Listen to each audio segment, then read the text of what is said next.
오늘 우리는 아주 중요한 질문 앞에 서게 됩니다. 그것은 어떤 질문이냐? 우리가 얼마를 가졌느냐? 혹은 얼마나 높은 위치에 있느냐라고 하는 그런 질문이 아니라 때때로 우리를 아주 무참하게 무너뜨리기도 하고 또 혹은 또 다시 기적처럼 세우기도 하는 질문, 바로 나는 누구인가? 라고 하는 겁니다. 도대체 나는 어떤 존재인가? 라고 하는 이 질문, 이 정체성에 관한 질문 앞에 오늘 우리는 서게 됩니다. 우리는 이 세상을 살아가면서 수많은 이름표들을 가슴에 달고 살지요. 어떤 날은 성공한 사람처럼 느껴져서 어깨가 으쓱하기도 합니다. 또 어떤 날은 세상에서 가장 쓸모없는 낙오자처럼 그렇게 느껴져서 끝없는 우울감에 빠지기도 하지요. 문제는 우리가 너무 쉽게 이런 상황이 붙여진 이름, 그 환경이 붙여진 이름이나 혹은 다른 사람이 내린 그 평가로 나 자신을 규정하며 살아갈 때가 많다라고 하는 겁니다.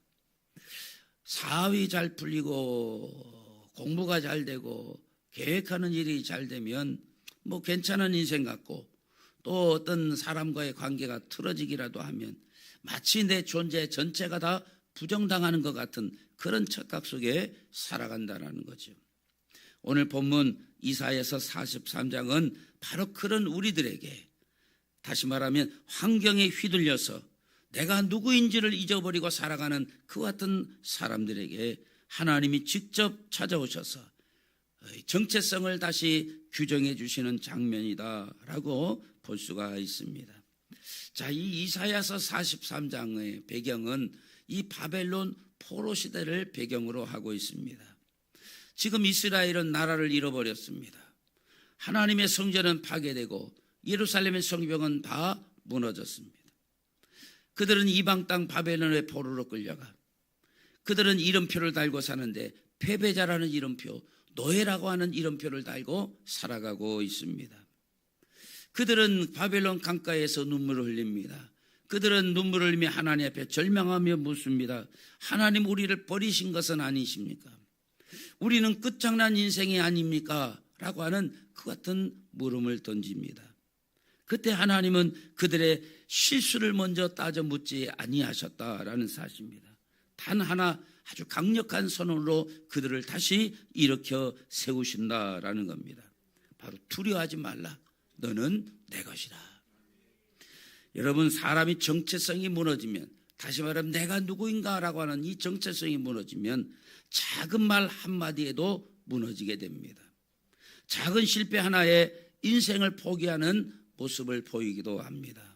왜냐하면 내가 더 이상 붙들 기준이 없기 때문에 그렇습니다. 그래서 하나님은 이스라엘 백성들을 위로하는 것으로 시작하지 아니하고 기적도 보여주지 아니하고 정체성 선언부터 하고 계신다라는 사실을 우리가 알아야 될 것입니다. 너는 내 것이다. 오늘 이 말씀을 통해서 우리 영혼에 새기신 세상이 붙여준 가짜 이름표를 다 떼버리고 하나님이 붙여주시는 이 진짜 정체성을 회복하는 시간 되시기를 주님의 이름으로 간절히 축원을 드립니다. 하나님은 흔들리는 이 이스라엘을 향하여 가장 먼저 무엇을 말씀하고 계십니까? 자, 1절 상반절에 보면 하나님은 자신을 이렇게 소개하십니다. 야곱아, 너를 창조하신 여호와께서 지금 말씀하시느니라. 여호와께 이스라엘아, 너를 지으신 이가 말씀하시느니라 라고 하십니다. 하나님은 이스라엘을 위로하실 때에 야, 너 참 사정이 딱하구나, 그렇게 시작하지 않습니다. 너 참 힘들겠구나, 그렇게 시작하지 아니하신다라는 거예요. 또한 이스라엘을 향하여 너희는 포로된 백성이라 그렇게 부르지 않습니다. 너희는 실패한 민족이다, 그렇게 정의 나지 않는다라는 겁니다. 하나님은 이스라엘 백성을 향하여 창조의 다리로 그들을 이끌어 가시고 계시는 것을 보게 됩니다. 너희는 지금 포로된 그 포로 이전에 너는 내가 창조한 존재다 라고 하는 이 말씀을 하고 계신다고 말이죠. 여러분, 우리의 정체성이 흔들릴 때 우리는 항상 하나님께서 우리를 출발점으로 돌아가게 하신다는 사실을 기억하시길 바랍니다. 여기 창조하다라고 하는 그 말에 해당하는 단어가 히브리어 바라라고 합니다. 또 지으시다, 짓다, 만들다라는 히브리어가 야차르라고 합니다. 이 마치 바라나 야차르, 창조하다, 짓다, 만들다 비슷한 말 같은데 좀 뉘앙스가 다릅니다. 이 바라는 전혀 아무것도 없는 상태에서 만들어진 그 창조, 그것을 바라라고 하고, 여기 야차르는 주어진 재료, 그걸 가지고 만들어낸 창조물, 그것을 야차르라고 만든다. 이게 여기서 보면 그래서 창조하다, 또 지으시다, 내가 너를 지었다 라고 할 때 지었다, 이 야차르를 말하는데, 특히 이 야차르는 이 토기장이가 진흙을 손에 쥐고 세밀한 부분까지 솜으로 주물주물하면서 빚고 있는 그 모습을 뜻하고 있다는 거죠. 다시 말하면 여러분은 공장에서 대량으로 찍어낸 그런 공산품이 아니라는 거라고 말이죠. 하나님께서 당신의 지문을 다 묻혀가면서 특별한 목적을 가지고 정성껏 빚어낸 이 세상에서 단 하나밖에 없는 이 수공예품, 걸작품이다라는 거예요. 여러분, 모세를 생각해 보시길 바랍니다. 그는 한때 애굽의 왕자였습니다. 그러나 살인사건 이후에 그는 이 미디안 광야로 도망쳐서 40년 동안 이름 없는 목자로 살아야만 했습니다. 그는 스스로를 그냥 광야에서 죽어갈 실패자 정도로 아마 그렇게 규정하고 정의 내렸을 겁니다. 그런데 하나님께서는 호렙산 떨기나무 가운데 그를 만나 주십니다. 하나님께서는 그에게 나타나 그를 향하여 뭐라고 말씀하십니까? 너 40년 동안 왜 실패자로 살았느냐? 그 40년간의 실패를 묻지 아니하시고 오히려 내가 너를 보내겠다, 애굽에 너를 구원자로 보내겠다, 내가 너를 택한다 라는 사실을 말씀하고 계십니다. 다시 말하면 너는 미디안 광야에 이름 없는 실패자 목동이 아니라 너를 다시 이스라엘의 구원자로 세워 내가 너와 함께 하겠다라고 말씀하고 계신다라는 거예요. 여러분이 살아온 과거가 여러분 자신을 정의하도록 그렇게 내버려 두지 마시길 바랍니다. 내가 지금까지 살아온 나의 삶이 패배요, 실패요, 무능이랄지라도 그것이 여러분을 규정하도록 내버려 두지 말라고 말이죠. 그것들 때문에 나는 실패한 사람이다, 나는 무능한 사람이다, 나는 가능 없는 사람이다, 그렇게 정의 내리지 말라고 말입니다. 내가 이런 죄를 지었으니까, 내가 이런 형편이 이러니까 그런 말로 여러분 스스로를 가두지 마시기를 바랍니다. 여러분의 시작은 부모님의 실수가 아니라 어쩌다 태어난 우연한 존재가 아니라 창조주 하나님의 세밀한 계획 속에 태어난 소중한 작품이라는 사실을 기억하시길 바랍니다.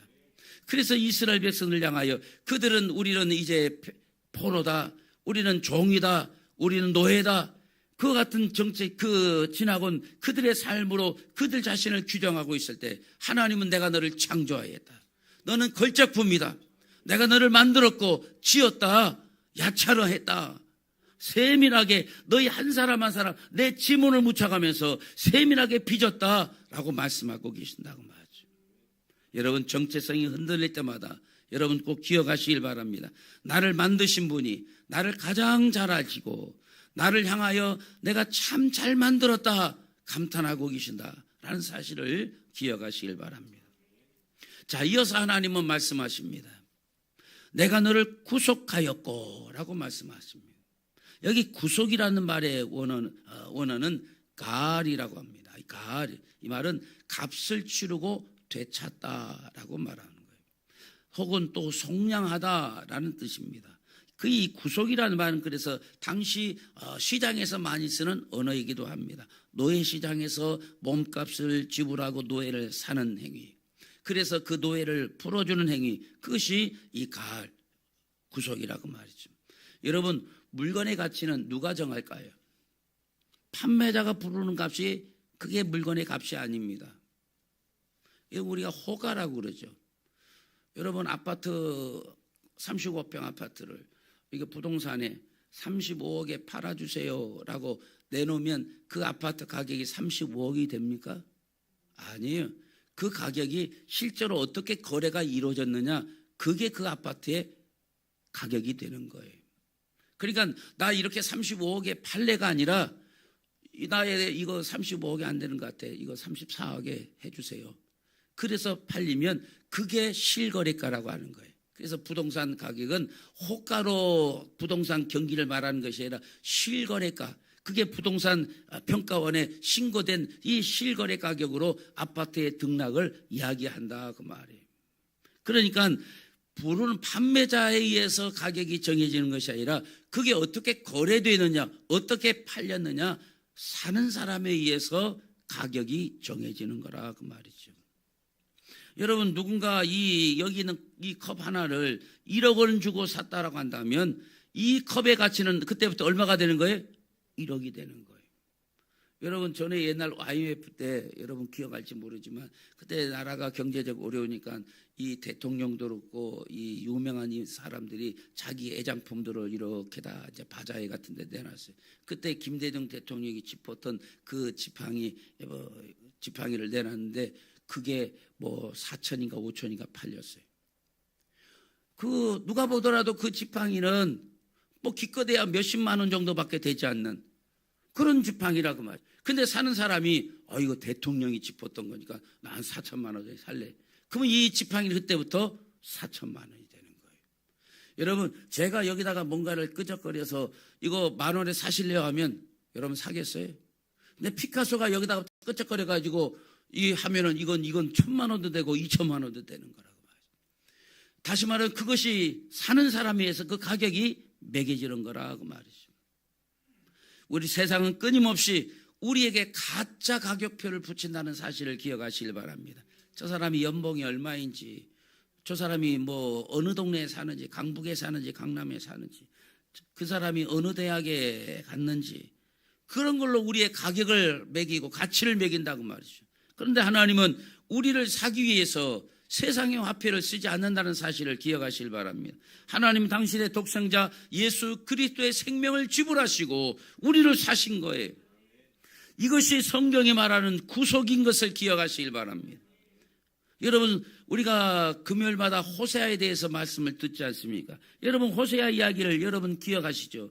여러분, 타락해서 다른 남자를 도망간, 그래서 결국에 노예로 팔려간 이 아내 고멜을 향하여 하나님은 호세아에게 뭐라고 말씀합니까? 너 가서 그 여자 다시 사오라고 얘기하지 않습니까? 이에 호세아는 호세아서 3장 2절에 내가 은 15개와 보리 한 호멜 반으로 나를 위하여 그를 사고, 이 음란한 여자, 다른 남자 눈 맞아 도망가다가 결국은 그 노예로 팔려버린 이 음탕한 고멜을 너 가서 다시 사와서 사오라. 뭐하러 사오라고 할까요?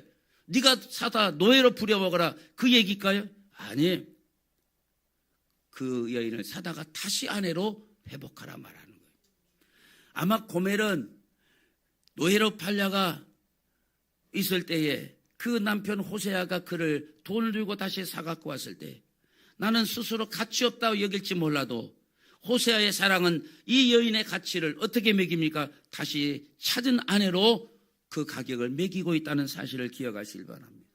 자, 그런데 우리가 금요일에 기억을 다시 떠올려 보세요. 이 여자를 사오는 가격이 얼마라고 그랬습니까? 은 15개와 보리 한 호멜 반이라고 했어요. 여기 보리 한 호멜 반이 어느 정도 가치를 가지고 있느냐, 뭐 여러 성경학자들의 의견이 대체적으로 다르지만 대체적인 견해를 모으면 은 15개의 가치를 가지고 있다라고 이야기를 합니다. 그러면 여기 은 15개와 보리 그 한 호멜 반이니까 이 한 호멜 반이 은 15개의 그 가치를 가지고 있으니까 은으로만 계산하면 전부 얼마라는 거예요? 은 30개가 되는 거예요. 예수 그리스도가 얼마에 팔렸습니까? 은 30에 팔렸다고 말이에요. 여러분, 우리가 바로 그 고멜과 같은 존재입니다.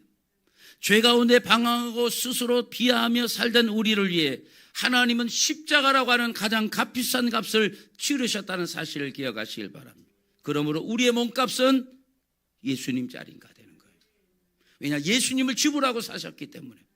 여러분, 사단이 여러분의 귀에 대고 야, 너는 가치 없어, 너 항상 실패했잖아, 너 직장도 변변하지 않고 대학도 변변하지 않고 너 인생 변변하지 않다, 넌 가치 없다 라고 사단은 끊임없이 우리의 생각 속에 속삭일 때에 여러분, 그때마다 여러분 예수 그리스도의 십자가를 바라보시길 바랍니다. 하나님은 여러분을 얻기에 하나님 당신의 아들을 포기하셨다는 사실입니다.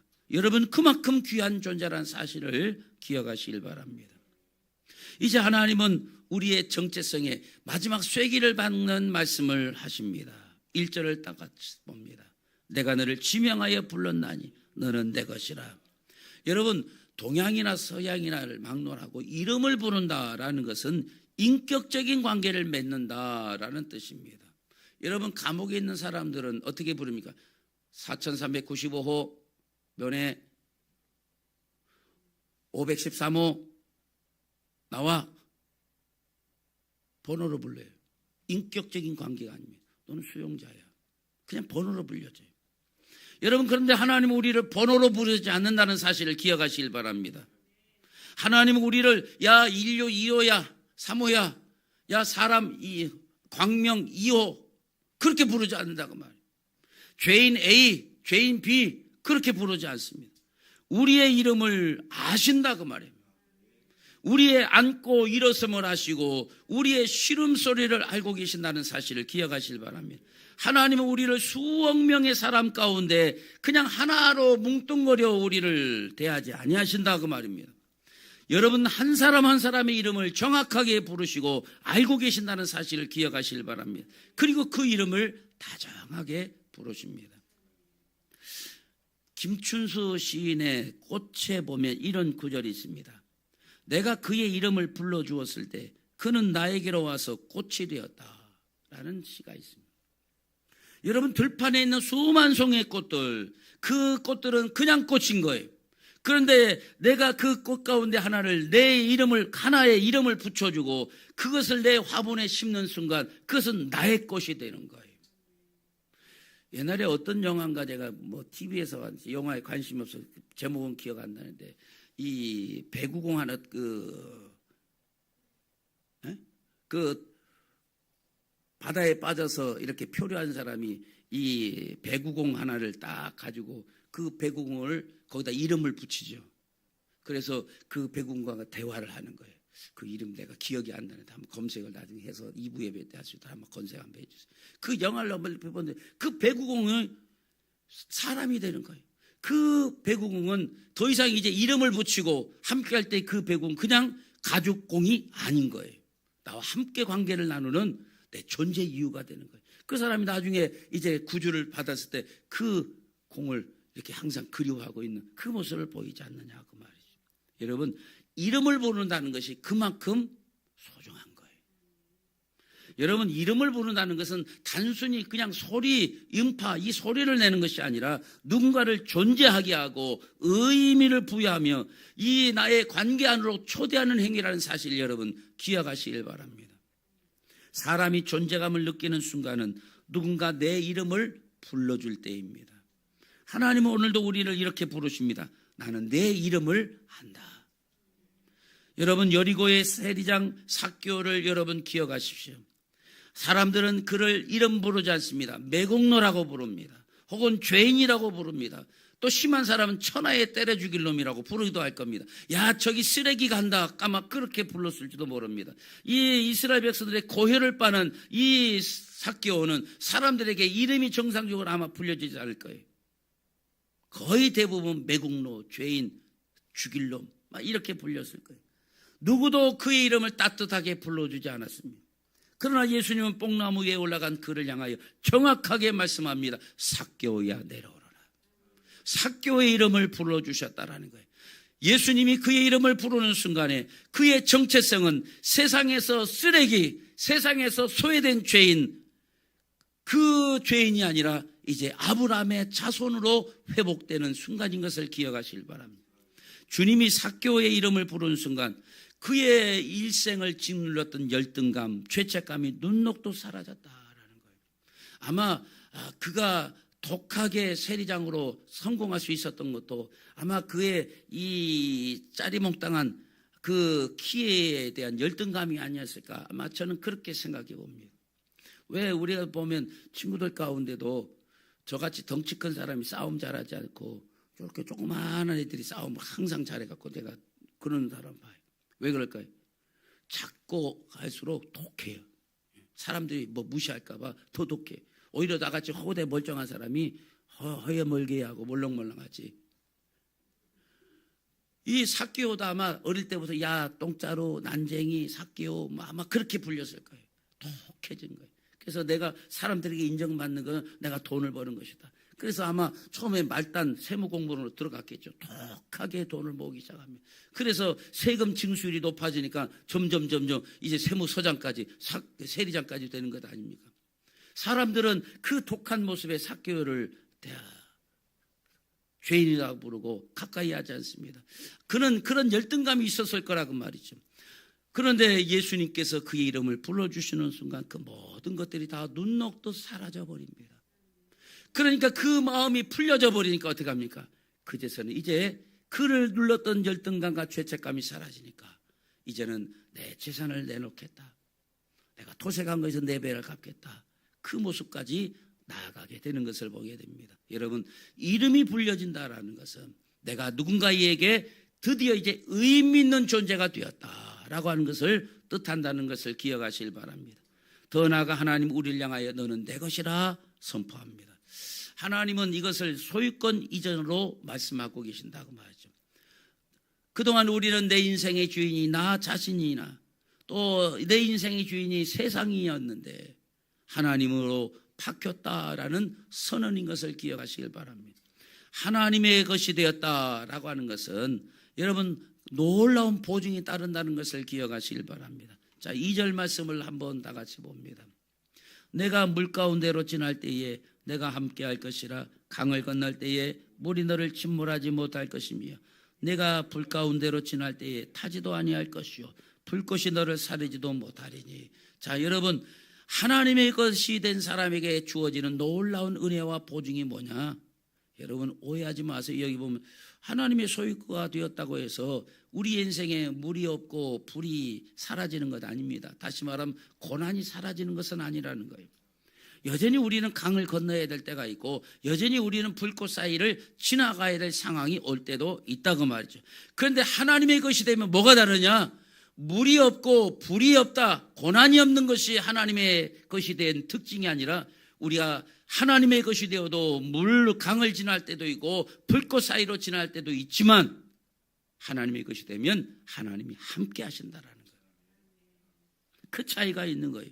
이제는 혼자가 아닌 겁니다. 주인이신 하나님이 그 자리에 함께 하십니다. 여러분 하나님의 사람 사드락과 메삭과 아벳느고를 보지 않습니까? 그들의 신앙의 절기를 지키기 위하여 풀무불 가운데로 들어갈 때에 하나님은 이 사드락과 메삭과 아벳느고 그 믿음의 사람들을 그 풀무불 가운데 들어가지 않도록 막아치실 수도 있는 불이지만 풀무불이 그들에게 면제되지 않았다고 말이죠. 신앙의 절기를 지키고 오히려 풀무불 속으로 들어가지 않습니까? 그런데 보니까 그 풀무불에 세 사람이 들어갔는데 네 사람의 그림자가 왔다 갔다 하더라고요. 그 한 사람이 누굽니까? 바로 예수 그리스도. 신의 아들 예수 그리스도. 바로 그들이 불 가운데로 들어갔지만 그들만 들어간 것이 아니라 그 가운데 예수님 그리스도가 함께 계셨다고 말이에요. 여러분 그렇습니다. 하나님의 것이 되었다고 해서 물 가운데로 지나는 고난, 불 가운데로 지나는 고난은 면제되지 않지만 하나님의 것이 되어지면 특징이 그 가운데 하나님이 우리와 함께 계셔서 우리를 그 고난을 이겨낼 수 있도록 우리에게 격려하시고 도우신다, 보호하신다라는 거예요. 여러분 내 자식이 밖에 나가서 맞고 들어오면 부모가 결코 가만히 있지 않죠. 마찬가지로 하나님의 소유인 여러분이 세상이 여러분을 파멸시키도록 어둠의 영들이 여러분을 파멸시키도록 결코 하나님은 내버려 두지 않는다는 사실을 기억하시길 바랍니다. 고난은 우리를 그냥 스쳐 지나갈 뿐이지 결코 우리를 삼키지 못한다는 사실을 기억하시길 바랍니다. 왜냐? 주인인 하나님이 우리를 지키고 계시기 때문에 그렇습니다. 결론입니다. 이제 4절 말씀 우리 함께 다 같이 봅니다. 내가 내 눈에 법에 놓고 존귀하며 내가 너를 사랑하였은즉. 여러분 정체성 회복의 마지막은 뭐예요? 나는 사랑받는 존재다 라는 것을 깨닫는 거에서 마무리가 됩니다. 여러분 사람이 무너질 때 가장 먼저 잃는 것은 그 사람의 능력이 아닙니다.